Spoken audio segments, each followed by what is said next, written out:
Hi, I'm Paisley. Most people around here know me as the quiet mom who works at the local pharmacy and bakes for every school event. My 10-year-old daughter, Lily, is my whole world. We've been on our own since my divorce from her father 3 years ago. I thought the hardest part of my life was behind me until last month's neighborhood barbecue at my former mother-in-law's house. Paisley, I'm so glad you could make it, Martha said, pulling me into a tight hug at her front door. Her voice carried that artificial sweetness that never quite reached her eyes. And there's my beautiful granddaughter. Thanks for inviting us, Martha. We brought potato salad, I replied, handing her the glass dish. Martha's perfectly manicured fingers gripped the bowl. How thoughtful. Donna's already here. She's been asking about you. Donna's here? I asked, surprised. Donna was my ex-husband, Rick's new girlfriend. I didn't realize she'd be attending. Well, of course she would. She's practically family now, Martha said with a wave of her hand. Rick will be arriving later. Lily tugged at my sleeve. Mom, can I go play with Emma in the backyard? Of course, sweetie. Just stay where I can see you, I said, watching her dash off to find Martha's other granddaughter from her daughter's side of the family. I made my way to the backyard where Donna stood by the grill, chatting with Martha's husband, George. Her blonde hair was pulled into a perfect ponytail, her designer sundress probably costing more than my weekly salary. Paisley! There you are! Donna called out, waving enthusiastically. I was just telling George about the amazing cupcakes you made for the school fundraiser. You really need to give me that recipe. It's just a basic vanilla recipe, I said, forcing a smile. Nothing basic about your baking skills, she insisted, touching my arm. I've been trying to learn to cook for Rick. You know how he loves home-cooked meals. Yeah, I remember, I said, my smile tightening. George flipped some burgers. How's work at the pharmacy, Paisley? Still enjoying it? It's good. We just got a new system for tracking prescriptions. Makes everything more efficient. That must be fascinating, Donna said, though her tone suggested otherwise. Would you like something to drink? I made my special lemonade. Sure, I said, accepting the glass she handed me. As the afternoon progressed, I noticed Donna hovering around the food table, particularly when Lily approached it. At one point, I saw her adding something to a plate, but thought nothing of it. Later, as everyone gathered to eat, my phone rang. It was Dr. Morris's office, a callback about Lily's recent allergy test. Paisley, I've got Lily's results, Dr. Morris said. The blood work confirms she has a severe cashew allergy. You'll need to be extremely careful. Even trace amounts could trigger anaphylaxis. That's concerning. We haven't had any incidents yet, I replied, watching Lily from across the yard. Sometimes these allergies develop suddenly. I'm sending a prescription for an EpiPen. Make sure it's with her at all times. I will. Thank you, doctor. As I hung up, I noticed Lily taking a bite of a brownie Donna had just handed her. Something about Donna's expression made my stomach drop. Lily, wait! I called, rushing over. What's in that brownie? Just chocolate, I think, Lily said, already taking another bite. Donna smiled. And a secret ingredient, crushed cashews, makes them extra rich. My heart stopped. Lily's severely allergic to cashews. We just got confirmation today. Donna's eyes widened. Oh my God, I had no idea. Rick never mentioned. But I wasn't listening anymore. Lily's face was already flushing, her breathing becoming labored. Mom, my throat feels funny, she whispered, fear filling her eyes. Someone call 911, I shouted, digging through my purse for the sample EpiPen Dr. Morris had given us after our last visit. Jennifer, Martha's daughter, rushed over. Paisley, what's happening? She's having an allergic reaction, I said, trying to keep my voice steady as I prepared the EpiPen. Donna gave her a brownie with cashews. Jennifer's eyes narrowed. Donna knew about the allergy test. Rick told everyone last week. I froze, looking up at Donna's face. The concern there didn't reach her eyes, which held something else entirely. The hospital lights were harsh after the evening at Martha's. Lily was stable now, sleeping in the pediatric ward bed while I sat beside her, replaying Jennifer's words in my mind. A soft knock at the door pulled me from my thoughts. It was Rachel. my best friend since college and a nurse at the hospital. Hey, she whispered, slipping into the room. How is she? Better. The doctor says she can go home tomorrow. Rachel checked Lily's chart and vitals. I heard what happened. You don't think it was an accident, do you? I shook my head. Jennifer said Rick told everyone about Lily's allergy test last week. Donna knew. That's seriously messed up, Rachel said, her normally cheerful voice hardening. What are you going to do? I don't know yet. I need more information. Well, you're not alone in this, Rachel said, squeezing my hand. Mark's on duty tonight, too. He's worked cases like this before. Mark was Rachel's husband, a detective with the local police. 20 minutes later, he appeared in the doorway, his tall frame leaning against the jamb. Paisley, he nodded. Rachel filled me in. Mind if I ask a few questions? Please do, I said, stepping into the hallway with him. Did anyone else see Donna give Lily the brownie? Several people, including Jennifer and probably Martha. Mark made notes in a small notebook. And Jennifer confirmed that Donna knew about the allergy? She said Rick told everyone last week. Mark frowned. That could still be argued as hearsay. We'd need Rick to confirm he told Donna specifically. Can you talk to him? I asked. I can, but without more evidence, this remains circumstantial. Was there anything else unusual about Donna's behavior today? I thought back. She was hovering around the food table a lot, especially when Lily was nearby, and I saw her adding something to a plate earlier. That's helpful, but not definitive, Mark said. We need more. The next morning, as I was preparing to take Lily home, Rick burst into the room, his face pale with worry. Is she okay? Mom just told me what happened, he said, rushing to Lily's bedside. She's fine now, I said coldly. No thanks to your girlfriend? Rick's head snapped up. What's that supposed to mean? Jennifer told me you informed everyone about Lily's allergy test last week. Donna knew exactly what she was doing.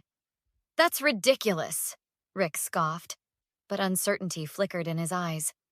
It was an accident. Was it? She specifically told Lily the brownies had crushed cashews in them after you supposedly told everyone about the allergy. Look, Donna would never... Never what, Rick? Never try to hurt your daughter? Or never try to hurt me through our daughter? My voice was rising and Lily stirred in her bed. Mom? Dad? She mumbled sleepily. Rick immediately softened his voice. Hey, Princess. How are you feeling? Better? Can we go home now? Soon, sweetheart, I promised, then turned back to Rick. We need to talk more about this. Outside. In the hallway, we nearly collided with Martha, who was arriving with flowers. Oh, thank goodness she's all right, Martha sighed. I feel terrible about what happened. Did you know Donna was aware of Lily's allergy? I asked directly. Martha's expression shifted.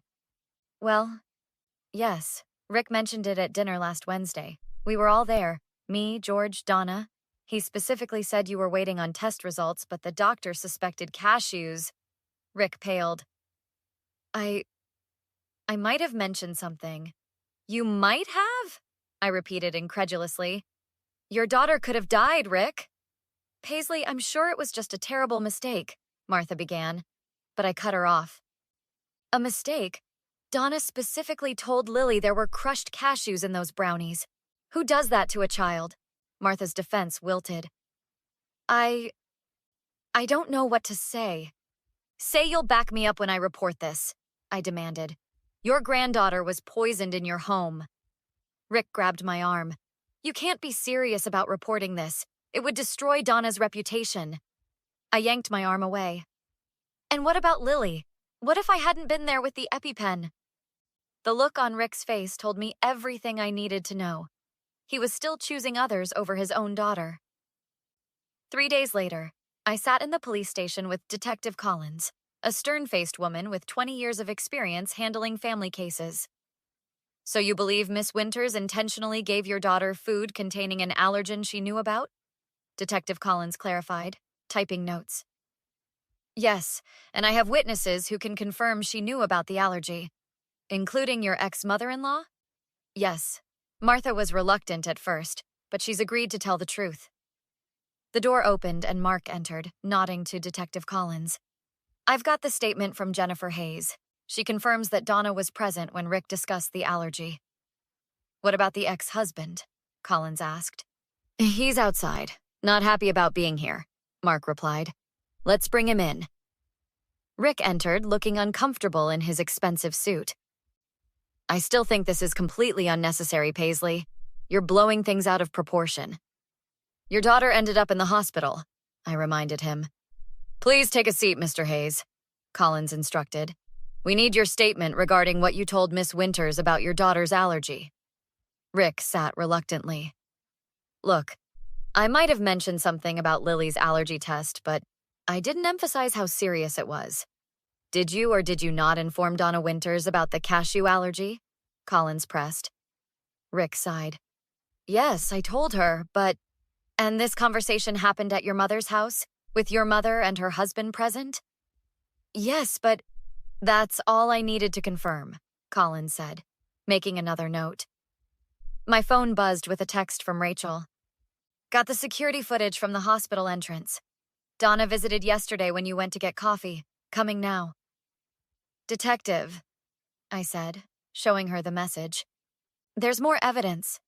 Apparently, Donna visited Lily in the hospital when I wasn't in the room. Rick's face contorted. What? Donna told me she was at work all day. 20 minutes later, Rachel arrived with a USB drive. The hospital security footage clearly showed Donna entering the pediatric ward during the exact 10-minute window when I'd gone to get coffee. The footage had no audio, but Lily's startled expression when Donna appeared at her bedside spoke volumes. We need to talk to your daughter, Collins said gently. With Rick and me present, Detective Collins asked Lily about Donna's hospital visit. She told me not to tell anyone she was there, Lily said, fidgeting with her stuffed rabbit. She said she was sorry I got sick, but that sometimes mommies who can't let go of daddies need to learn lessons. Rick's face drained of color. She said what? She said I shouldn't worry because I'd be fine this time, but that Mom needed to understand that you guys were a family now, not us. Jesus Christ, Rick muttered, covering his face with his hands. There's one more thing, I said, turning to Collins. We should check if Donna purchased cashews recently. She's not a baker. Everyone knows that. She must have bought them specifically for those brownies. Collins nodded. We'll look into her recent purchases. In the meantime, I'm issuing a temporary restraining order to keep Miss Winters away from both you and Lily. As we prepared to leave, Donna herself appeared in the station lobby, her face a mask of concern until she spotted us all together. Rick? What's going on? Why did I get a call to come to the police station? You know exactly why, I said, stepping forward. We know what you did, Donna. We know you poisoned my daughter deliberately. That's absurd. It was an accident. Rick, tell them. Rick shook his head slowly. They have footage of you visiting Lily in the hospital, Donna. They know what you said to her. Donna's carefully composed expression cracked. She's lying. Children make things up all the time. We also know you were informed about the allergy, Collins interjected.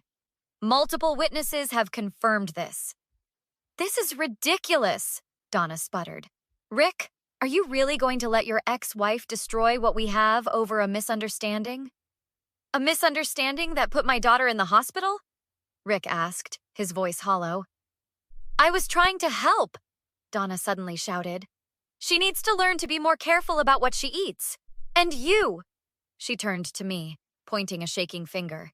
You need to stop using her to keep Rick tied to you. Miss Winters, please calm down, Collins warned. No, I won't let you ruin my life over this. Donna lunged toward me, but Mark intercepted her, grasping her arms. That's assault, Collins stated flatly, as Donna struggled against Mark's hold. You're under arrest, Miss Winters. 2 months later, I sat in the courthouse with Lily, Rachel, and Jennifer for Donna's preliminary hearing. Rick approached, looking haggard. Can we talk? Donna's lawyer offered a deal. She'll plead to a lesser charge if we drop the assault and threats. Absolutely not, I said firmly. She poisoned our daughter, Rick.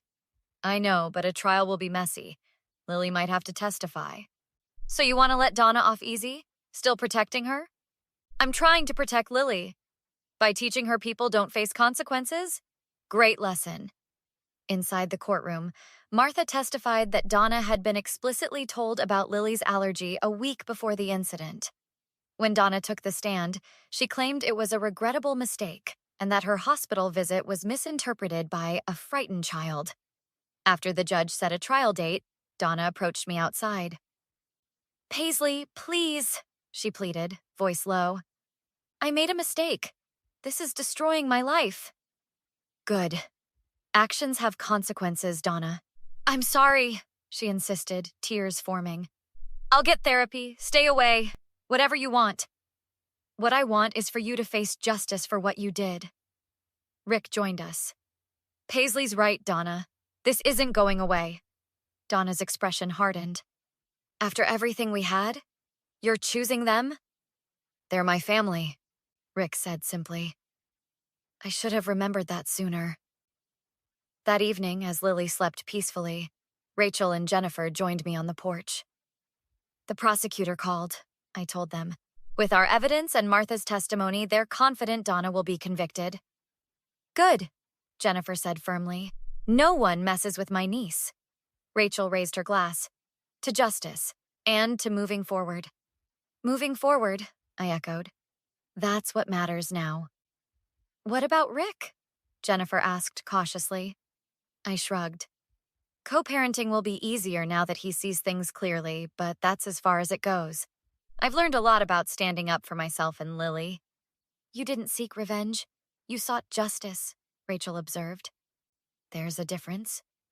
I just wanted to make sure Donna couldn't hurt anyone else's child, and for Lily to see that when someone wrongs you, you don't have to take it lying down. Have you ever had to stand up against someone who tried to harm someone you love? What would you have done in my situation? Let me know in the comments. And don't forget to like and subscribe for more real-life stories.